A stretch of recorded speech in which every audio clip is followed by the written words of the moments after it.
Olá, continuamos com o módulo 7 do treinamento EAD Maker. Estamos falando sobre publicação e documentação nesse módulo e essa aula vamos falar sobre configurações do WebRAM, vamos falar sobre o modo gerente, vamos falar o local para você exportar, né, o seu pacote de publicação, tá? Tudo isso através das configurações do WebRAM aqui. Então na área principal do WebRAM, na área inicial do WebRAM, link aí acessando aqui no endereço local na minha máquina, tá? Eu vou aqui em configurações. Aqui nós temos um usuário padrão, tá? Chamado admin senha WebRAM, ok? Então o padrão é admin senha WebRAM. Eu vou entrar aqui nessa área.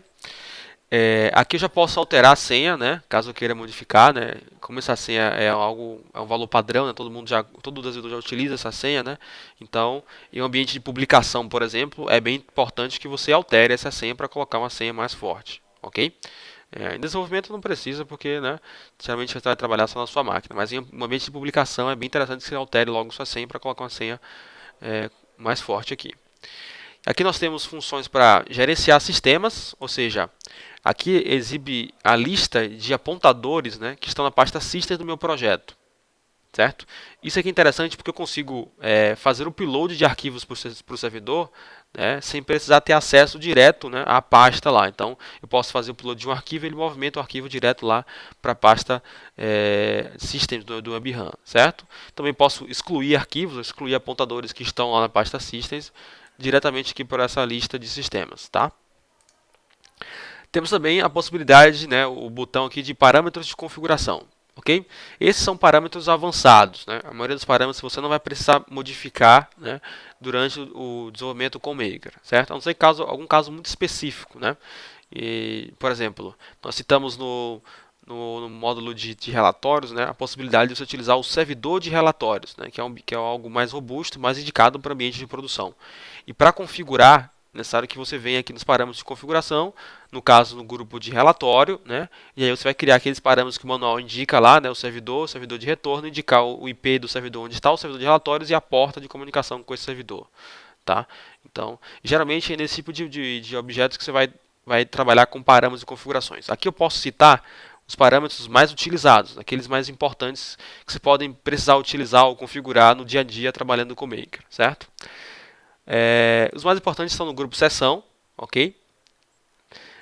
Nós temos aqui o debug mode, que no meu caso está ativo, que significa dizer que todo tipo de regra, execução, erro de aplicação, tudo isso ele vai registrando no log do Tomcat, no caso é o servidor que eu estou utilizando aqui, certo? Então isso é interessante em desenvolvimento, né?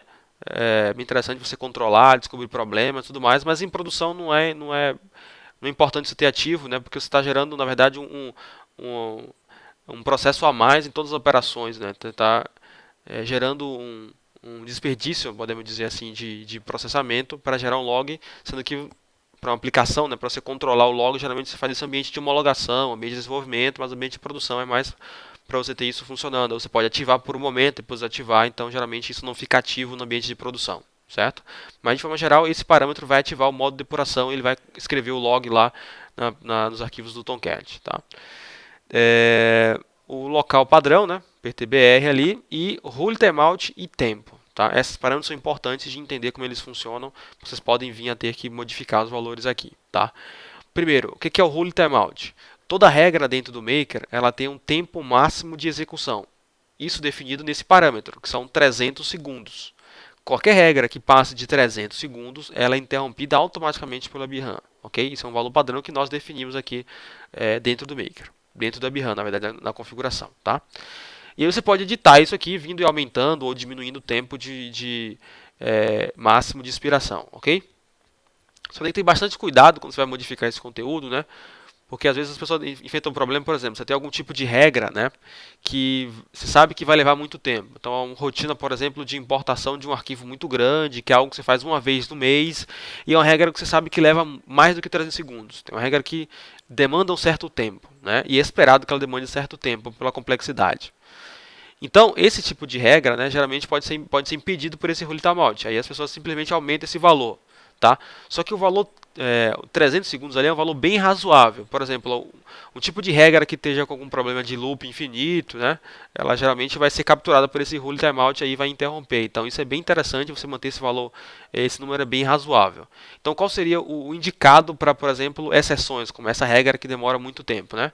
Você tem dentro da API de funções, né, como tornar um fluxo uma exceção a essa regra. Então eu posso pegar um fluxo específico e dizer que esse fluxo tem um tempo maior de execução, é, para um tempo maior para a execução dessa regra, certo? E aí seria a forma mais correta de se trabalhar, né? Você manter um padrão, que é um valor razoável, você pode deixar que seja um valor menor, um valor maior, mas tem que ter um padrão para sua aplicação, e você vai ter fluxos que podem ser exceções a essas regras, né? Fluxos que são pensados para realmente levar um tempo maior para ser executado, ok? Então, geralmente assim que se trabalha com esse rule timeout. E o parâmetro tempo, ele define uma regra que executa internamente no WebRAM, que fica checando, né, validando se existe sessão ativa ou não com o servidor, ok? Então, aumentando ou diminuindo esse tempo aqui, 120 segundos, você tá alterando o ciclo, né, de verificação se há ou não sessão ativa no servidor, certo? Isso aqui não define se ele vai expirar a sessão ou não. O fato de estar expirando a sessão, né, pode ser porque ele está perdendo conexão com o servidor ou por um outro motivo. Aqui é apenas uma rotina para verificar se para definir esse ciclo de verificação para saber quando existe ou não a sessão ativa. Se você aumentar esse tempo, né, fatalmente você vai ter a noção que está expirando a sessão um pouco mais tarde, porque ele demorou a verificar, né, de forma automática aquela sessão, se tinha ou não a sessão ativa no browser, mas isso não vai impedir de expirar a sessão, caso ela realmente esteja expirando, ok? Então esses parâmetros definem aí, são os parâmetros geralmente mais utilizados, né, as configurações mais acessadas em um projeto Maker.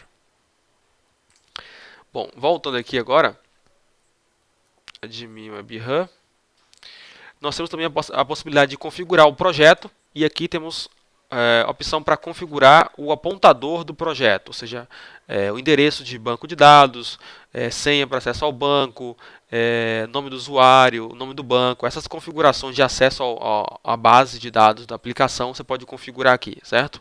Algum tipo de configuração avançada, você pode clicar aqui no botão configuração avançada.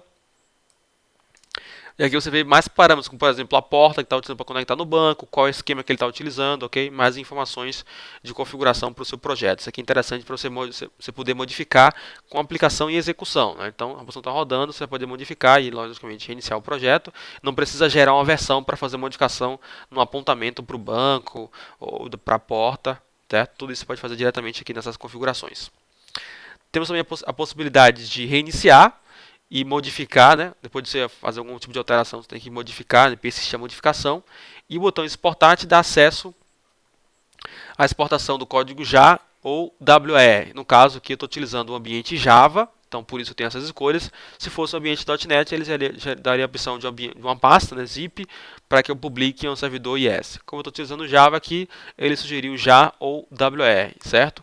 Nós temos uma aula específica, né? Temos aulas para JA e aula para WR. Então vamos explorar cada um dessas publicações, mostrar qual é a diferença, quando escolher um e quando escolher a outra, ok?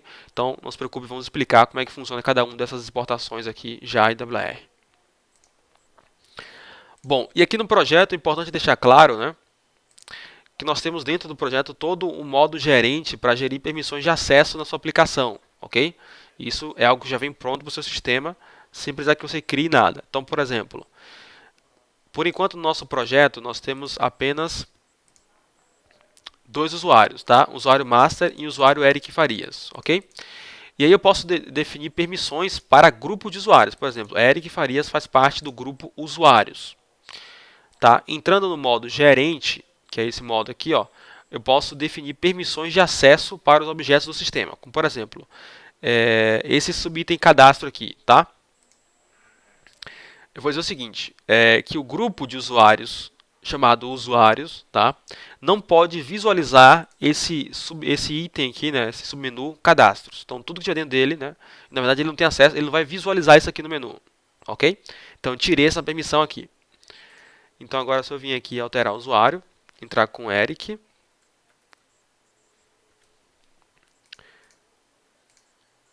Eric1, perceba que esse usuário, ó, ele não vê o grupo cadastro, né? Desapareceu porque ele não tem permissão, tá? Então esse não é logicamente esse não é um usuário administrador do projeto, então ele não tem todas aquelas funções e não consegue enxergar esse menu.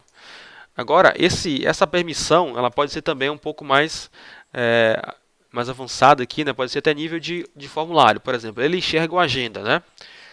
Eu vou dizer o seguinte, eu vou aqui no modo gerente, de novo. Eu vou dizer o seguinte, que ele consegue enxergar o formulário agenda, ele consegue inclusive abrir esse formulário agenda. Vamos pegar aqui o formulário agenda, cadê ele? Agenda, pronto, tá aqui. Ele consegue abrir o formulário agenda, só que, digamos que ele não pode, ó, vou aqui em permissões do formulário, ele não pode incluir. Okay? Todo mundo que fizer parte do grupo usuários não vai conseguir cadastrar agendas. Okay? Então, o formulário tem esse botão, mas eu tirei do grupo usuários. Então, vamos agora voltar aqui, de novo com o usuário Eric. Então, ele enxerga a agenda, ele consegue abrir a agenda.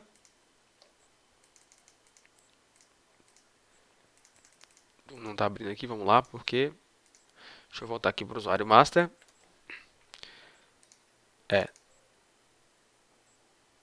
Esse item do agenda aqui está com problema. Vamos ajustar aqui.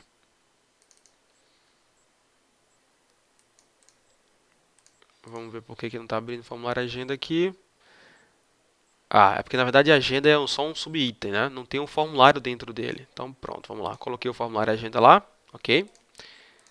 Vamos salvar aqui. Vou recarregar, modo projeto. Pronto, agora sim tem um formulário agenda, ok? Então vamos lá para o usuário Eric de novo.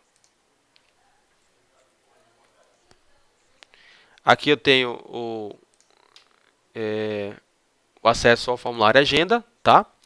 E perceba que eu com o usuário Eric eu não consigo cadastrar uma nova agenda, tá? O botão incluir não aparece porque eu defini que quem faz parte do grupo de usuários não pode cadastrar.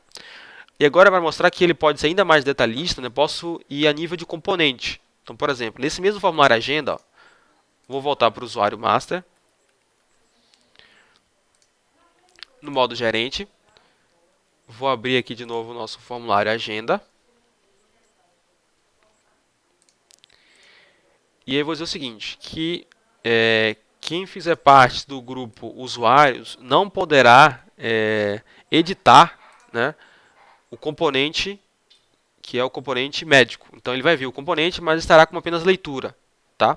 Então perceba que ele não é apenas leitura, aqui eu consigo, com o master eu consigo ver novamente. Eu vou fechar, eu vou voltar para o usuário Eric.